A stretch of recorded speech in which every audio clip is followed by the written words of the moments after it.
제목이 제 3일과 7일에 씻음이다라는 말씀입니다. 지난주에 이은 말씀이에요. 우리가 이제 이 씻음이다 그러면 용서와 같은 뜻이에요. 죄를 용서받는다, 죄를 씻는다, 같은 말이에요.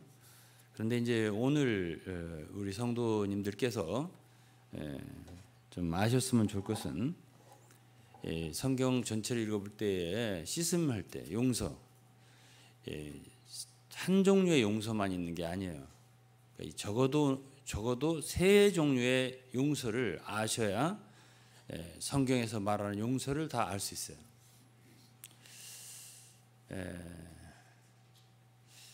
첫째는 영원 속죄, 영원한 용서. 이것은 우리가 구원을 받을 때 받는 용서예요. 그것은 다만 예수를 믿어서 받는 용서입니다.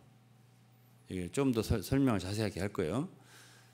둘째는 예수를 믿은 뒤에 하나님 자녀가 됐잖아요. 용서함을 다 받았어, 완전한 용서를 받았어도 하나님 자녀로서 구원받은 자가 세상에 살면서 어쨌든 범하는 죄, 그것은 계속적으로 씻음을 받아야 돼요.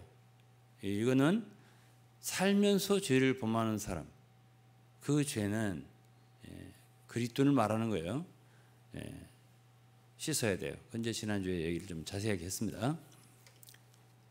그 다음에 세 번째는 이제 우리 그리스도인들은 주님의 재림을 기다려요. 그리고 주님이 재림하시면 그리스도의 심판대가 세워집니다.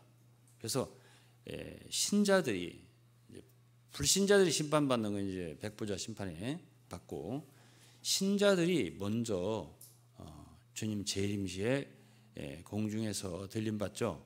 그리고 거기서 심판을 받게 되는 거예요. 이거는 이제 고린도서 5장 10절에도 있고, 바울이 그랬잖아요. 우리가 다 그리스도의 심판대 앞에 나타나 각각 우리 몸으로 행한 대로 심판을 받는다 그랬잖아요.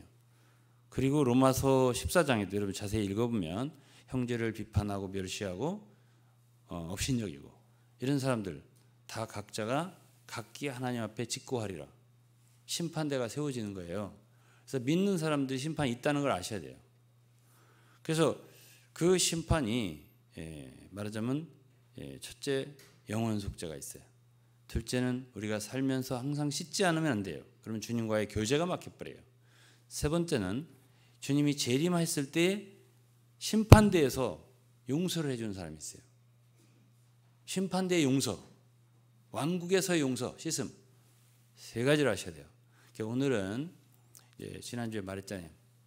민수기 19장의 말씀, 19장 12절에 제3일의 씻음과 3일에 부정한 것을 씻지 않으면, 7일에 부정한 것을 씻지 않으면, 이 7일이라는 건 결국 왕국의 씻음을 말하는 거예요.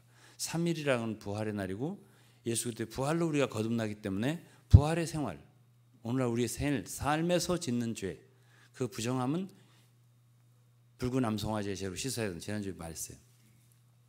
자, 그렇다면 이 세 종류의 씻음을 놓고 오늘 우리 성도님들께서 다소 어려울 수도 있겠지만 잘 집중해서 들으시면 그렇게 어려울 것도 없습니다. 용서를 받는 건 좋은 거잖아요. 그리고 또 용서를 받아야 되잖아요. 우리는 안 받으면 문제가 생기니까. 첫 번째는 여러분들이 예수를 믿을 때 받는 거니까 다 용서를 받았다 믿습니다. 이거는 우리의 행위와 무관해요. 우리가 하나님을 섬기겠다고 뜻을 세웠고 교회 생활을 잘하겠다고 뜻을 세워서 받는 용서가 아니에요. 또 어떤 공로가 있고 선행이 있어서 받는 용서가 아니에요. 이 용서는 그리스도께서 우리를 위해서 십자가에서 피를 흘리셨기 때문에, 그분이 우리 대신 십자가를 지셨기 때문에 그분의 공로예요. 순전히. 우리는 아무것도 없어요. 히브리서 9장 22절에 피 흘림이 없은즉 사함이 없느니라 했어요. 왜 그분이 십자가에 피를 흘렸죠? 우리의 죄를 용서하기 위해서입니다. 그리고 에베소 2장 8절 우리가 잘 아는 말씀이죠. 너희가 그 은혜를 인하여 믿음으로 말미암아 구원을 얻었나니죠. 이건 다만 은혜입니다. 은혜라고 하는 건 어떤 싹시 아니에요. 대가가 아니에요. 그냥 거저 주는 거예요. 그리고 우리 편에서는 다만 믿음인 거죠. 다른 어떤 것도 필요가 없어요. 그냥 믿으면 받을 수 있는 거예요. 장래 심판대에 가서 그때 가서 용서가 됐는지 씻음을 받았는지 그때 확인할 수 있는 게 아니에요. 오늘 요한일서 2장 12절에 보면 자녀들아 내가 너희에게 쓰는 것은 너희 죄가 그의 이름으로 사함을 얻었으며 얻었다 이거예요. 이거는 이미 얻은 거예요. 그러니까 예수를 믿었을 때 이거는 이루어지는 것입니다. 우리 편에서 아무것도 할 필요가 없어요. 다만 그분이 이루신 것을 믿는 거고 그분이 피가 우리 죄를 다 용서했다는 사실을 믿으면 우리 죄는 사해지는 것이에요. 그래서 복음이라고 하는 것은 예수 그리스도의 죽음과 부활이에요. 고린도전서 15장 3절을 보면 이는 성경대로 그리스도께서 우리 죄를 위하여 죽으시고 이것이 이제 성경대로란 구약 성경을 말하는 거예요. 당시 사도 시대에는 성경이 구약밖에 없었으니까. 이는 성경대로 그리스도께서 우리 죄를 위하여 죽으시고 장사한 바 되었다가 성경대로 다시 살아나사. 구약에 부활이 있다는 얘기예요. 예수의 죽음이 있고 부활이 있는 거예요. 그래서 우리 사랑하는 성도들은 이 복음을 분명하게 알려면 예수님의 죽음만 알면 안 돼요. 오늘 어떤 단체 가르치는 걸 보면 오직 예수의 죽음만 얘기해요. 또 피만 얘기해요. 그러나 예수의 죽음이 우리에게 귀하죠. 왜? 우리의 객관적인 문제를 해결해요. 우리의 죄 문제를 해결한단 말이에요. 그런데 그리스도의 부활은 사망을 이긴 거예요. 사망을 이기고 썩지 않고 쇠하지 않는 그 영원한 생명을 주시는 거예요. 그래서 요한복음 3장 16절에 우리를 멸망치 않게 하기 위해서는 그분의 죽음에 그 피의 효능이 필요한 거예요. 그래서 우리 죄가 제해지는 거니까. 그리고 영생을 주시는 것은 부활이 필요한 거예요. 그래서 이 두 가지의 양면인 거예요. 그래서 이제 예수님이 요한복음 6장에도 보면 아시잖아요. 내 살을 먹고 내 피를 마시는 자는 영생을 가졌고 마지막 날에 내가 다시 살리리니. 그럼 다시 생명의 부활로 부활된 사람들은 이 두 가지란 말이에요. 내 살을 먹고 내 피를 마시는 거예요. 이 피는 예수의 죽음을 의미하잖아요. 그냥 피만 흘리시고 내온 것이 아니잖아요. 예수의 죽음은 우리의 일생토록 영원 속죄, 과거, 현재, 미래 모든 죄를 다시는 정죄할 수 없도록 하나님이 심판대에 정죄할 수 없도록 불못에 떨어지지 않도록 완전히 용서를 하신 거예요. 그것은 죽음으로 말미암은 거예요. 그런데 그리스도의 부활은 우리의 생명을 위한 거예요. 그러니까 출애굽기 여러분 아시죠? 12장 6월절. 그것도 첫째는 피를 문 좌우설주 인방에 발랐어요. 피가 필요하죠. 어린 양을 잡아서 피를 발랐어요. 둘째는 양 고기를 집 안에서 먹었단 말이에요. 피만 바르고 끝난 게 아니에요. 그렇기 때문에 사도행전을 읽어보면 사도들은 부활을 전했어요. 예수 그리스도의 죽음을 믿는 건 쉬워요. 왜? 모든 사람이 죽으니까요. 근데 부활을 믿는 거는 부활. 그거는 예수 여러분 안 보셨잖아요. 부활하신 걸. 제자들이 봤어요. 근데 이 부활을 믿는 건 그야말로 성령의 도우심이 필요한 거예요. 성령의 역사로 여러분들이 예수 그리스도의 부활을 믿게 되는 거예요. 거기서부터 그야말로 우리는 거듭나게 되는 거예요. 그래서 이제 우리는 성령과 관계를 맺게 되고 그 시간부터 성도들 속에는 성령께서 내주하게 된단 말이에요. 성령께서 여러분들 속에 우리의 살게 되시는 겁니다. 그것이 이제 그리스도의 죽음과 부활이에요. 두 가지죠. 그래서 우리는 성찬 때 떡을 떼고 그리고 잔을 마시는 거예요. 이 두 가지예요. 피만 아니에요. 살이 있는 것이에요. 예수님의 죽음만 아니에요. 죽음은 우리의 죄 문제를 해결하지만 부활은 사망 문제를 해결하는 거예요. 죄의 법이 있고 사망의 법이 있어요. 예수 그리스도의 죽음은 우리의 죄 문제를 해결해요. 그리고 부활은 사망의 문제를 해결하는 거예요. 우리에게 생명을 주는 거란 말이에요. 사는 거죠. 그래서 예수를 믿는 사람들은 살았어요. 생명을 얻은 거예요. 사망에서 생명으로 옮겼느니라. 요한복음 5장 24절 말씀이에요. 그래서 첫째로 여러분들이 기억해야 할 것은 예수를 믿었을 때 영원 속죄를 받았다. 염소와 송아지의 피로 아니하고 오직 자기 피로 영원한 속죄를 이루사 단번에 성소에 들어가셨느니라. 히브리서 9장 12절 말씀이에요. 이것을 분명히 아셔야 돼요. 하나님 앞에 우리는 우리의 용서, 완전한 용서를 받았어요. 그런데 이제 하나님의 자녀가 됐잖아요. 우리가 이제는 하나님 아버지라 부르잖아요. 그런데 우리가 그리스도인으로서 죄를 범했을 때 이 죄를 지어도 괜찮다 이런 사람도 있어요. 근데 이 가르침은 잘못된 가르침이에요. 왜 그러냐? 지금 요한 1서, 자, 요한 복음은 우리가 생명 얻는 문제를 주로 얘기해요. 하나님의 아들을 믿고 영생 얻는 문제를 주로 얘기해요. 그렇기 때문에 요한 복음은 예수 그리스도가 왔을 때 은혜와 진리가 왔다고 그랬어요. 이것이 요한복음 1장 17절 말씀이에요. 모세는 율법을 우리에게 줬는데 예수 그리스도는 은혜와 진리를 가져왔다 했어요. 근데 은혜와 진리라는 말씀,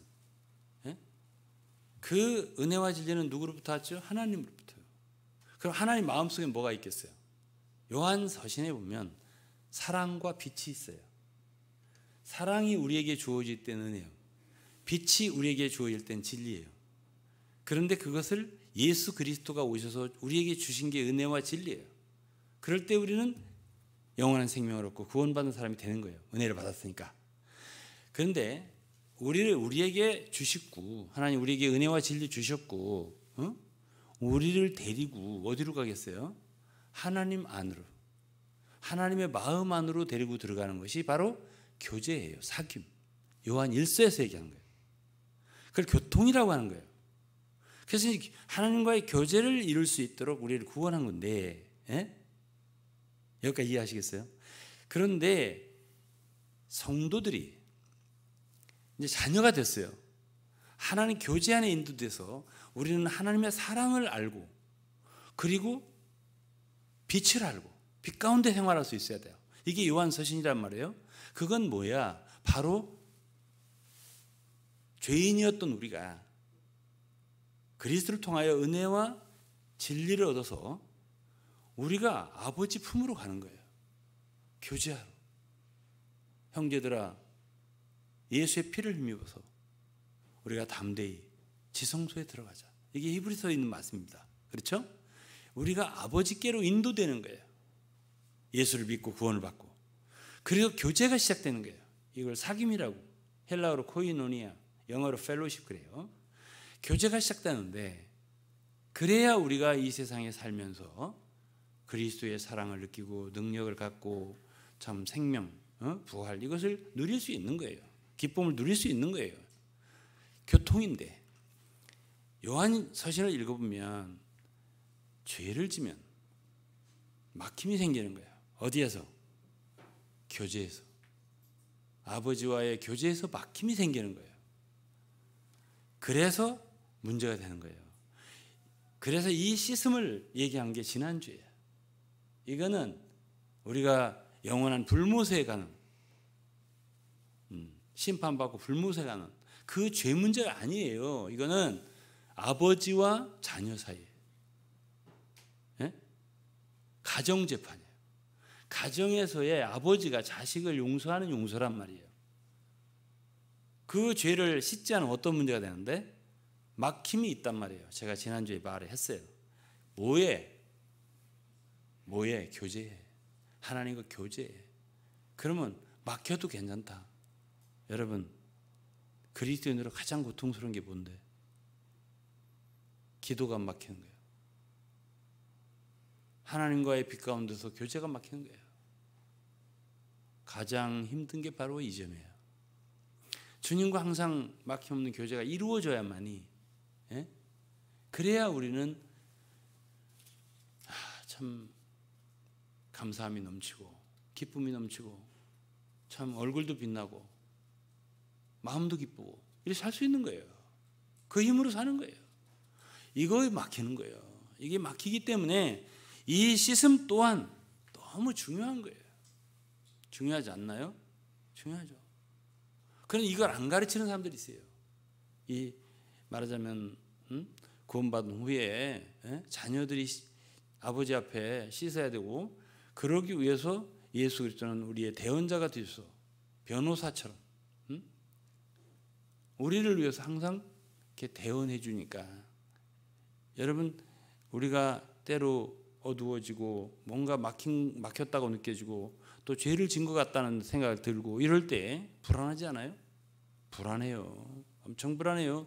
그런데 그럴 때 여러분이 믿어야 할 게 뭐냐면은 하나님 아버지 앞에 우리를 위한 의로우신 대언자, 변호사가 계셔서 우리를 위해서 늘 간구해 주시고, 비로소 우리를 위해 기도하는 게 아니에요. 죄를 졌을 때 계속 기도해 주세요. 지금도. 그건 히브리서 7장에도 있잖아요. 하늘에서 늘 우리를 온전케 될 때까지 온전히 구원할 수 있도록 간구하신다는 말씀이 있어요. 간구하시죠.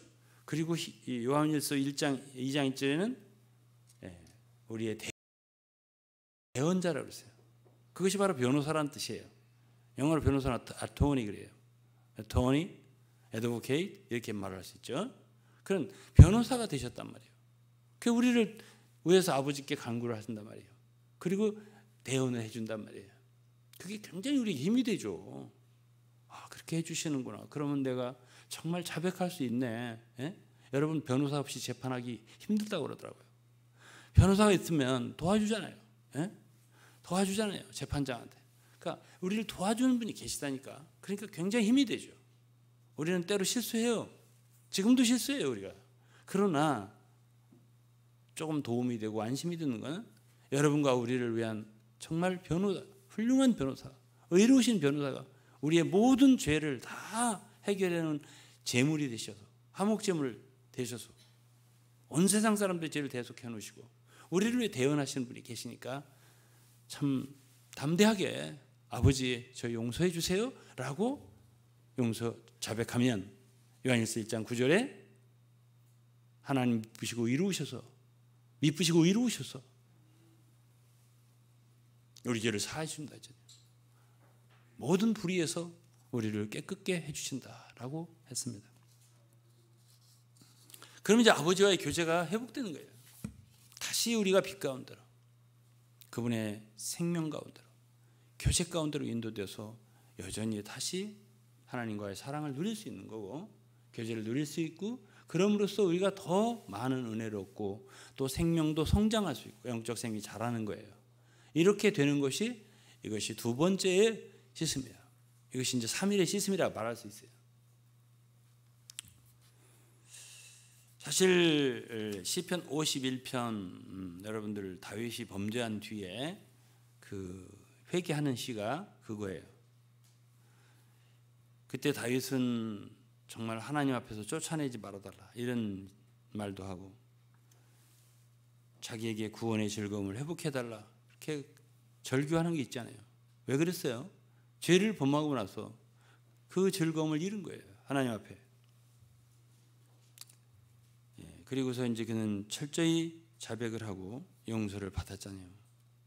그것이 이제 말하자면 다윗이었죠.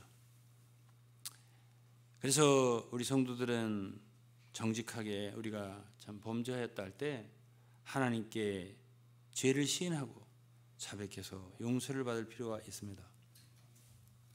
이것은 영원한 무슨 백보자의 심판받고 지옥 가는 그 문제를 해결하는 게 아니에요. 가정에서 아버지와 자식 간의 그 교제의 막힘을 해결하기 위한 시스템이란 말이에요. 이것이 분명해야 돼요. 그래야 우리 성도들이 정말 잘 자랄 수 있어요. 그런데 여기서 한마디를 더 추가한다면 요한복음 13장에 보면 이 시스템 이것이 주님이 우리를 씻어주신 게 하나 있고, 그 다음에 제자들들어 너희도 같이 이렇게 하라고, 씻으라고 내가 본을 보였으니 너희도 이렇게 서로 씻어주라고 했잖아요. 성도들도 서로 씻어줄 수가 있어요. 그러면 주님과는 수직적인 하나의 교제고 시스템이죠. 의와 아래. 성도들과는 수평적이라고 말할 수 있어요. 그런데 어떤 시스템이 더 좋을까? 성경을 읽어보면 이 시스템은 하나예요. 우리가 요한복음 15장을 보면 포도나무잖아요.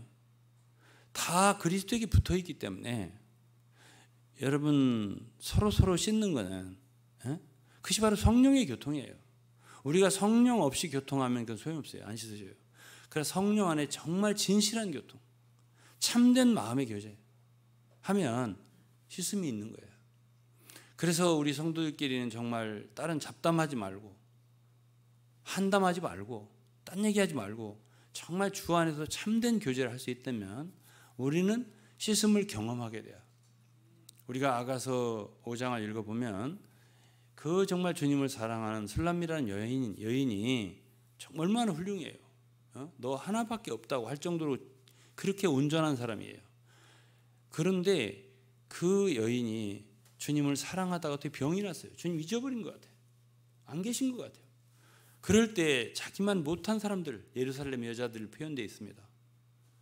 야, 어디 갔는지 모르겠어. 나 좀 도와주라. 내 주님이 어디 갔는지 모르겠어. 어린 자들과의 교제를 추구하는 거예요. 교제는 꼭 자기보다 영적으로 위에 있는 분들하고 하는 거 아니에요. 누구하고나 할 수 있어요. 그런데 놀랍게도 그들은 그 술람미 여인이 얘기한 소리를 듣고 놀랐어요.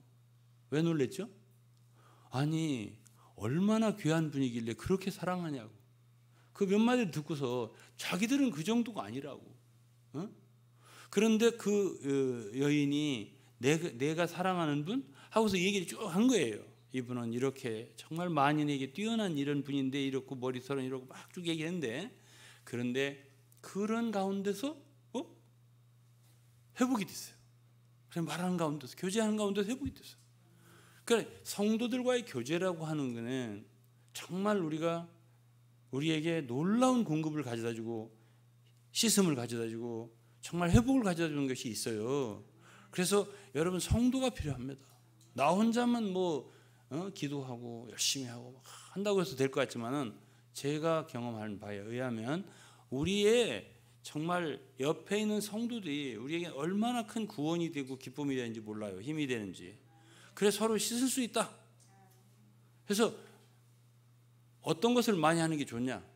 수직적으로, 수평적으로. 뭐든지 많이 하면 좋아요. 뭐든지 적게 할수록 혈액순환이 덜 되니까 살만 찌고 혈관에 막히고 그래서 풍도 걸리고 안 좋은 거지. 그러니까 많은 교제가 참 이루어지고 할 때 우리에게는 정말 씻음이 이루어지고 주님과 상관이 있게 돼. 그랬잖아요. 베드로가 저기 안 씻지 않겠다고. 감히 어떻게 제가 주님의 이게 발을 씻음을 받겠냐? 그러니까 네가 씻지 않으면 나하고 상관이 없다. 정말 우리가 주님과 계속적인 상관이 있으려면 우리는 계속적인 서로의 교제, 그래서 서로 회복해주고, 권면해주고 이게 빌립보서 2장에 있는 말씀이에요. 사랑의 교통, 성령의 교제, 서로의 권면 이런 모든 게 우리에겐 필요하고, 골로새서 3장에도 있고 에베소 5장에도 있고 피차 가르치고 권면하고 등등.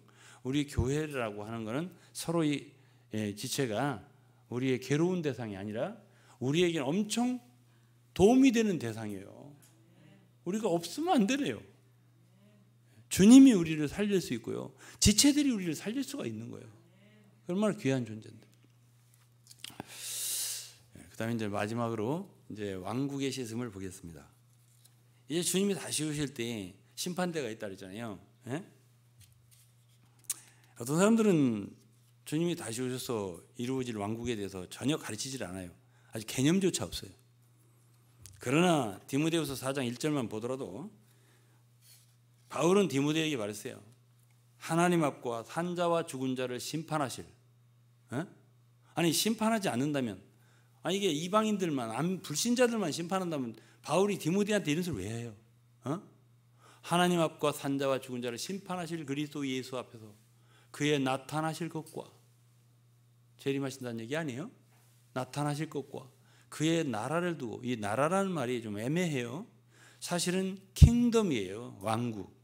그분이 오실 때는 이런 말 복음서에서 봤죠.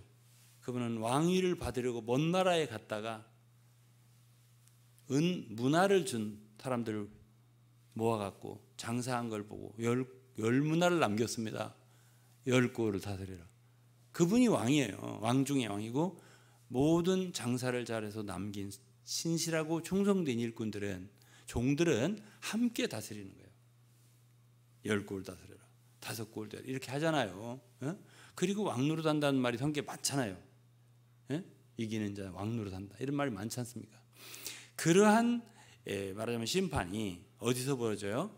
그리스도의 심판대 앞에. 그러니까 바울 사도가 디모데에게 하나님 앞에 산 자와 죽은 자를 심판하실 그리스도 예수 앞에서 그의 나타나실 것과 그의 왕국을 두고 엄히 명하노니 너는 말씀을 전파하라. 때를 얻든지 못 얻든지 힘써라. 이렇게 말했잖아요. 그리고 고난을 받아라. 복음을 전해라. 이런 말씀을 했단 말이에요. 그리고 나는, 바울이 그랬어요. 이 4장에 보면 디모데후 4장이잖아요. 나는 왕관이 예비됐다. 면류관이라는 게요, 왕관이에요. 사실은요. 크라운. 왕관이에요. 왕이 되는 거예요. 다스리는. 나는 경주를 다했다.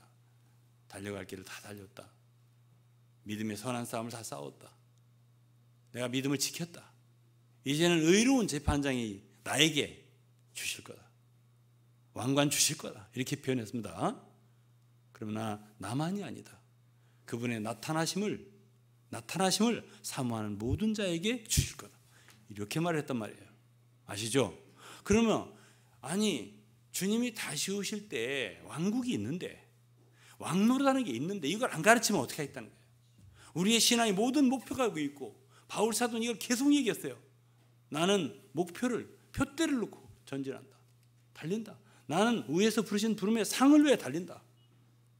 나는 내가 남에게 전파한 다음에 버림받을까 난 너무 두렵다. 나는 내 몸을 쳐서 복종시키면서 달린다. 운동장에서 다름질한다고 다 상을 받는 게 아니다. 그랬잖아요. 절제해라. 그러면서 경주를 끝까지 잘해라. 그래야 상을 받는 거다. 이거를 계속 얘기한 사람이 있어서 보는데 오늘 그리스도인들은 이걸 잘 안 전한단 말이에요. 이런 설교를 하는 사람 극히 드뭅니다.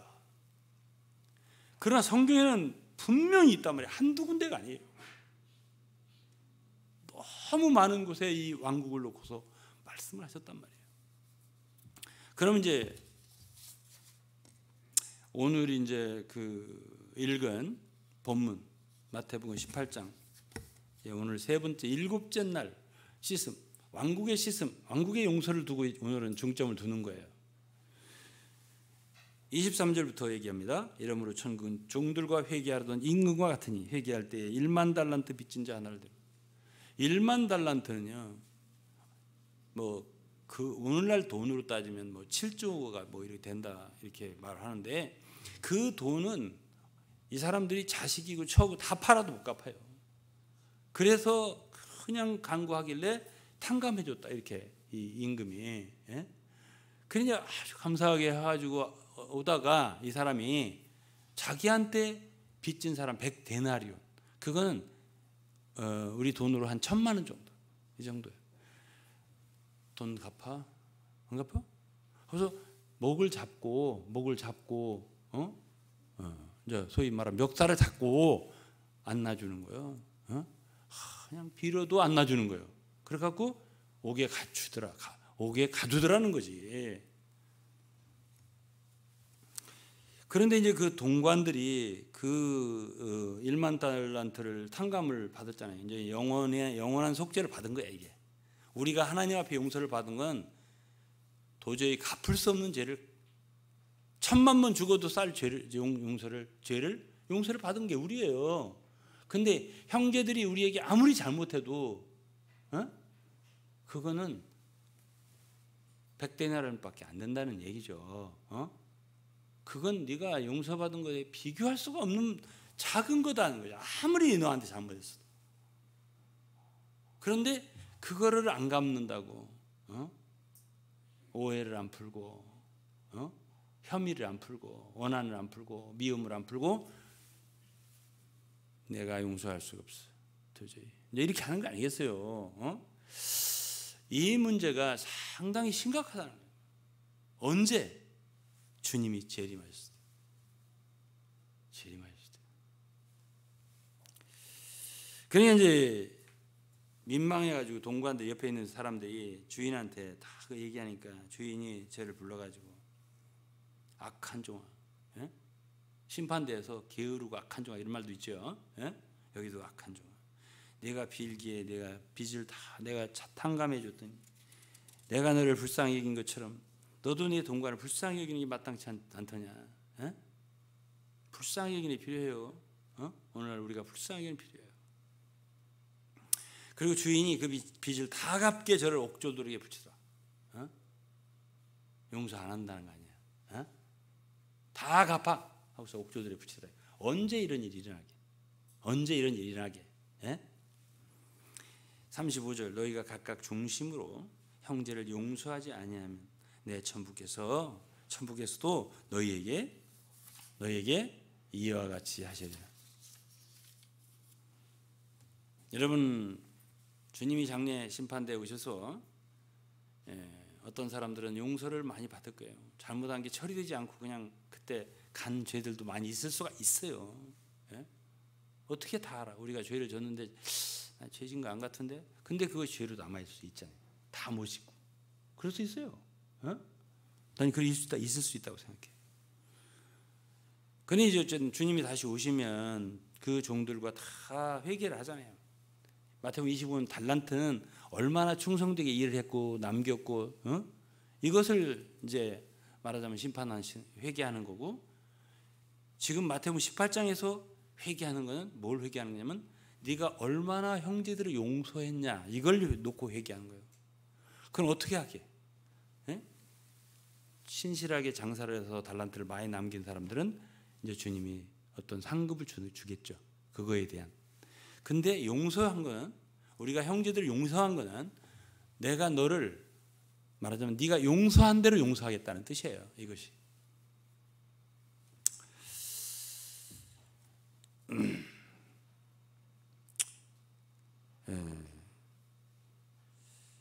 주님은 이 비유를 할 때 마태복음 18장에 어떤 말 끝에 이 비유를 말씀하신 줄 알아요? 제자들이 물었어요. 몇 번이나 용서해 주냐고. 사람이 잘못했다가 우리는 한국 사람들은 3-4번. 내가 한 번 참았어요. 2번 참았어. 3번? 내 용서 못해. 이거 아니에요. 근데 그래도 유대인들 당시 제자들은 7번 정도 됩니까? 했어요. 7번씩 70번이라도 용서할지니라 이랬습니다. 그것도 하루에 와갖고 미안해. 잘못했어. 그럼 용서해 주라는 거야. 그러니까 이 용서가 얼마나 중요한지 몰라요. 그러니까 주기도문에도 있다니까. 용서가. 우리가 주님 앞에 정말 기도가 간구와 기도가 응답받으려면 너 용서해야 돼. 이런 말씀이 성경에 있어요. 그러니까 용서라고 하는 게 얼마나 중요한지 몰라요. 주기도문 뭐라 했죠? 우리가 우리 죄를 다른 사람이 우리 죄를 졌을 때 사해 줄 테니까, 사해 준 것처럼 주님 저의 죄도 용서해 주세요. 네가 용서를 받으려면 네가 너 남을 용서해 먼저. 이 말씀이래요. 그러니까 우리가 이 세상을 살면서 남을 용서하는 문제는 지금 우리가 살기에 마음이 편한 것만 아니야. 어떤 사람들은 용서해라. 그래야 건강하다. 그래야 마음이 가볍다. 이렇게 말하죠. 그것이 이 시대만을 위한 게 아니에요. 주님이 재림했을 때 문제가 된 거예요. 이것이. 이때 우리가 어떻게 주님의 긍휼을 얻냐는 거예요. 용서를 받고.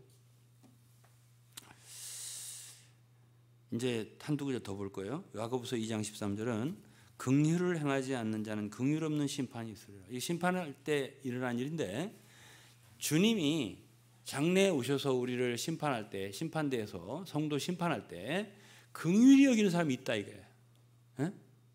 불쌍히 여기는 사람이 있다 이거예요. 좀 모자라고 잘못하고 첫 번째 모자란 사람 나예요. 난 그렇게 생각해요. 여러분들도 그렇게 느끼는 사람이 있을 거예요. 나도 항상 불안하고 두려워요. 근심될 때도 있고. 왜? 못 찾는 게 많아요. 그런데 불쌍히 여겨준다 이거야. 그날 긍휼히 여겨준다 이거야. 그런 사람이 있다는 거예요. 그럼 어떤 사람인데? 남을 긍휼히 여기는 사람이라는 거죠. 그냥 긍휼을 행하지 않는 사람은 긍휼 없는 심판이 있다. 그러면서 긍휼은 심판을 이기고 자랑한다. 심판대에서 일어나는 상황인데 심판도 이기는 게 있다. 뭐예요? 긍휼이라는 거예요. 다른 사람을 불쌍히 여기는 사람. 너 왜 너는 그렇게 많이 탕감을 해줬더니 너는 너한테 빚진 사람을 그렇게 각박하게 대하냐?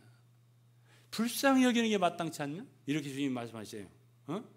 불쌍히 여기면 불쌍히 여긴단 말이에요.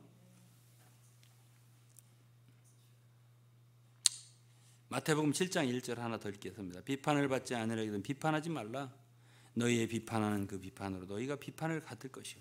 여기서 비판이 이게 심판이에요. 사실은 영어로 judge, do not judge. 심판, 남을 심판을 그 잘못을 어떻게 그렇게 잘하는지 하나 탁탁 끄집어내가서 막 지적해서 밝혀갖고 해집고 그냥 뼈를 아프게 막 쑤시듯이 그냥 지적하는 사람이 있거든요. 그러면 그런 소리 듣고 집에 가서 난 너무 아파. 그러잖아. 또 괴로운데. 이렇게 하게 하죠. 그럼 심판대 주님이 똑같이 너 샅샅이 아주 철저히 이렇게 하시겠다는 거거든요.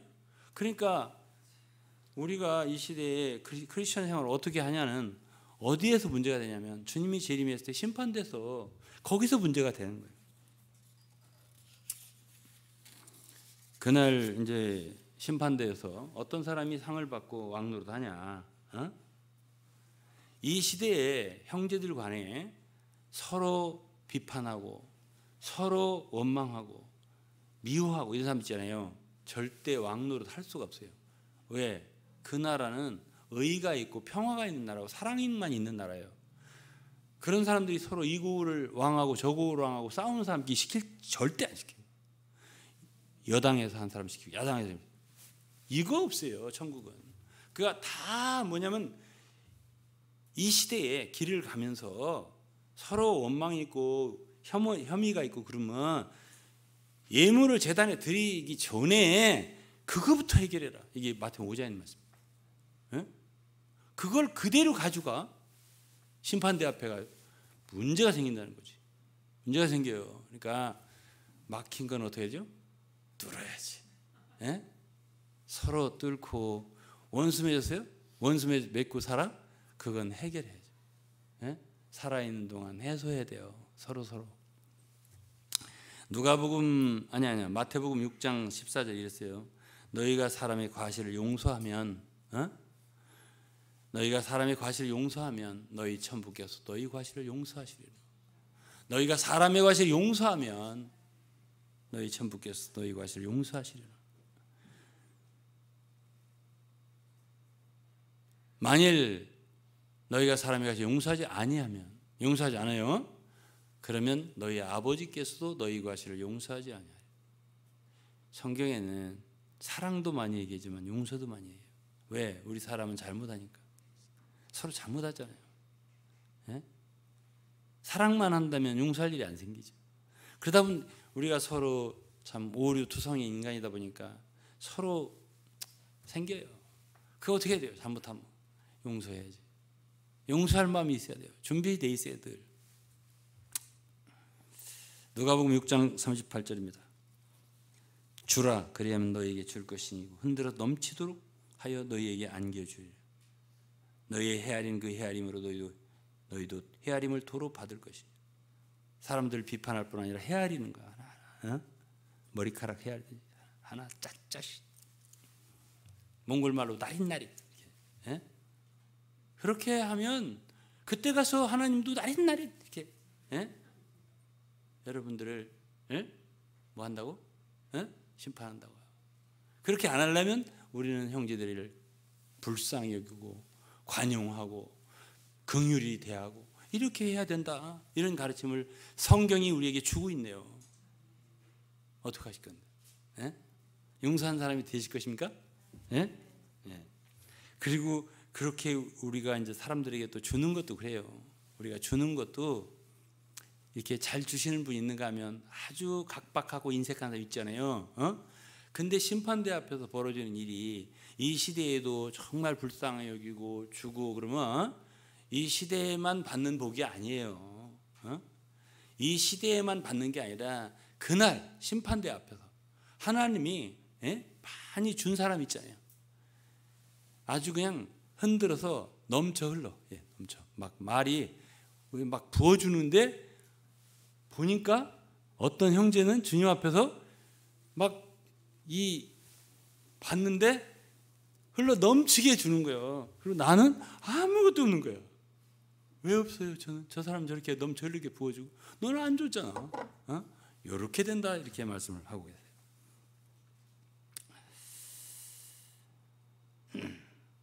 마지막 한 절 읽고 마칠 것 같아요. 시편 18편 24절입니다. 그러므로 여호와께서 내 의를 따라 갚으시되 그의 목전에서 내 손이 깨끗한 만큼 내게 갚으셨도다. 주님은 갚으시는 분이에요. 우리의 모든 삶의 행동에 따라서. 그런데 25절에 자비로운 자에게는 뭘 나타낸다고? 주의 자비하심을 나타내죠. 자비로운 사람이야. 여러분들이 자비롭게 행했어. 그러면 그 사람에게 주님이 자비를 나타내죠. 완전해 사람이. 그럼 완전을 나타내 주시고 깨끗한 걸 나타내 주시고 사악해 사람이. 사악해? 사악해? 그러면 좋게 해줄까? 아니요. 주의 거스름을 보이시리. 이렇게 주님은 오늘 이 시대에 우리가 어떻게 행하는 것에 따라서 그날 그분의 용서와 긍휼과 불쌍히 여김이 결정되니 오늘 우리 이 시대에 우리가 형제들 용서하지 않는다라든가 또 서로 원망하고 화목하지 않는다라든가 이러면 뭐를 잃죠? 그날 왕국을 잃어버리는 거예요. 다스림을 잃어버리는 거예요.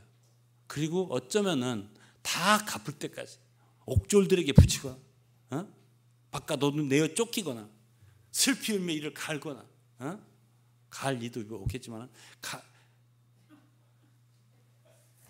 갈긴 갈아야겠지. 근데 어쨌든 그렇게 되는 건 비참한 거잖아요. 그러니까 이 시대에 우리가 어떻게 생활해야 되는가에 대하여 하나님의 말씀은 정확하게 이렇게 말씀을 해주는 거예요. 오늘 세 가지 용서에 대해서 이해하셨어요? 어렵지 않죠? 지난주에 어떤 분들은 좀 어려웠다고 그러는데 저는 오늘 여러분들이 많이 이해하셨을 거라고 생각합니다. 주님은 여러분들이 오늘 어떻게 행하시나를 보겠어요, 안 보겠어요? 어떻게 행하는가를 자세히 주의해 보시고 참 너는 용서를 하면서 사는구나. 너는 참 형제들을 긍휼히 여기고 불쌍히 여기고 사는구나. 이렇게 해서 정말 저희 성도들은 자비로운 성도들이 됐으면 좋겠어요. 그리고 용서하고 인자로 대하고 이렇게 해서 그날 심판대 앞에서 주님 앞에 섰을 때 정말 우리는 잘한 게 없어서 저부터도 정말 긍휼히 대해줬으면 좋겠어요. 주님 그렇게 대하실 수 있도록 참 이 시대의 여러분들과 정말 잘 생활해서 주님의 상을 받고 긍휼을 받는 용서함을 받는 그런 성도들과 저가 됐으면 좋겠습니다. 기도하겠습니다. 아버지 하나님 감사드립니다. 오늘은 세 종류의 용서, 씻음에 대해서 보았습니다. 영원 씻음을 주신 하나님 감사드리고 영원한 멸망과 심판에서 구하신 하나님 감사합니다. 또 아버지의 참 사랑과 빛 안에서 교제하도록 인도하여 주셨는데 저희들이 미치지 못함으로 때로 부정하게 되고 죄를 범함으로 아버지와의 막힘이 생기지 않도록 늘 서로 씻어주고 또 주님께 자백하고 회개해서 우리가 씻어지고 교제가 회복되는 그리스도인 되게 하옵시고 막힘이 없게 하여 주옵시고 아버지 하나님 또한 우리가 이 시대에 정말 남을 용서하고 성도를 용서하고 긍휼히 여기고 불쌍히 여김으로 말미암아 정말 주님 나타나실 때 정말 충성된 사람들로서 상을 받을 뿐 아니라 저희들의 미흡한 거 모자란 많은 것에서 용서를 받고 긍휼의 여김을 받고 또 많은 주님을 위한 수고한 수고로서 주님의 상급을 받는 성도들 되도록 축복해 주옵소서. 감사하며 예수 그리스도의 이름으로 기도드리옵나이다. 아멘.